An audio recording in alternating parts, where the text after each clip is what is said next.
जब प्यार के वादा निभावे के ना रहेता दिल लगौलू काहे के। एगो प्रेमी एगो प्रसन्न बन के पूछाता, जब आँख में आंसू गिरा के ही रहेता आँख में से पानी चुरवलू काहे के।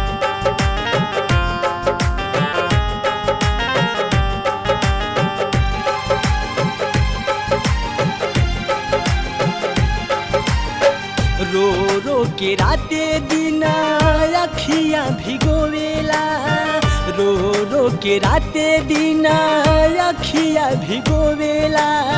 प्यारे ऐसन चीज होला सब केहू रोवेला, प्यारे ऐसन चीज होला सब केहू रोवेला।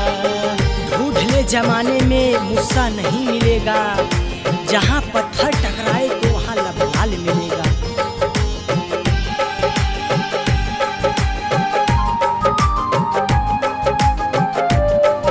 तेरी कातिलाना निगाहों में हम फंस गए थे, बस एक नजर का तकाजा था जो हम कह गए थे।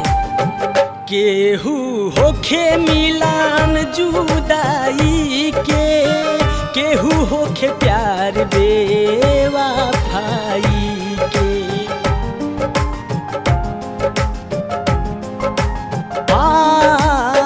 केहू होखे मिलान जुदाई के, केहू होखे प्यार बेवफाई के। करके वफा भी केहू आग में सोवेला, करके वफा भी केहू आग में सोवेला। प्यारे ऐसन चीज होला हाँ सब केहू रोवेला, प्यारे ऐसन चीज होला सब केहू रोवेला।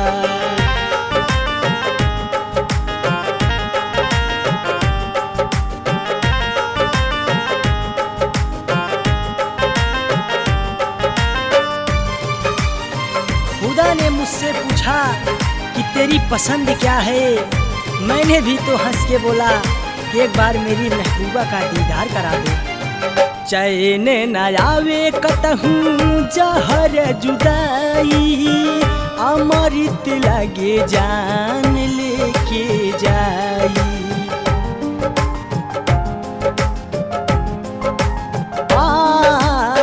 चैन न आवे कतहूँ जहर जुदाई, अमृत लगे जान लेके जाई।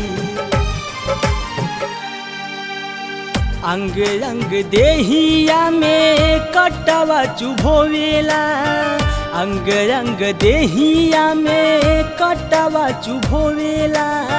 प्यारे ऐसन चीज होला सब केहू रोवेला, प्यारे ऐसन चीज होला सब केहू रोवेला।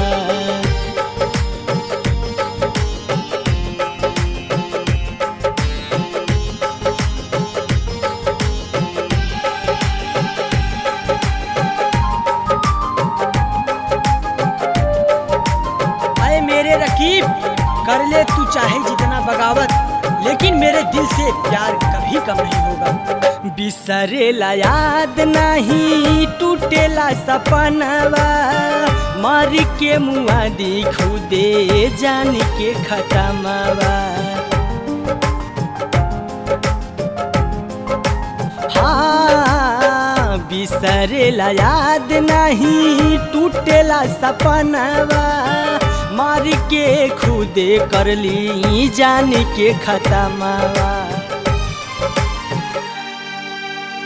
ताड़ी पेला खुदे कतनो मुँह मौत हो खेला, ताड़ी पेला कतनो मुँह मौत नहीं होवेला। प्यारे ऐसन चीज होला सब केहू रोवेला, प्यारे ऐसन चीज होला सब केहू रोवेला।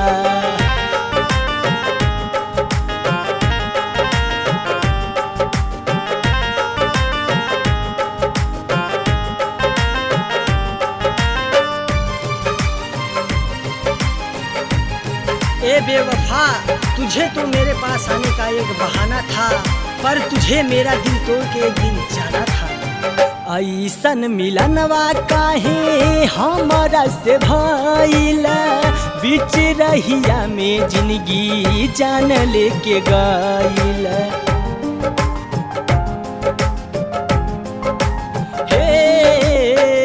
ऐसन मिलनवा काहे हमरा से भइला, बीच रहिया में जिंदगी जान छोड़ गइला। ऐसन सजावा मिले सब काहे करेला, ऐसन सजावा मिले सब काहे करेला। प्यारे ऐसन चीज होला सब केहू रोवेला, प्यारे ऐसन चीज होला सब केहू रोवेला, प्यारे ऐसन चीज होला सब केहू रोवेला। ओ बेवफा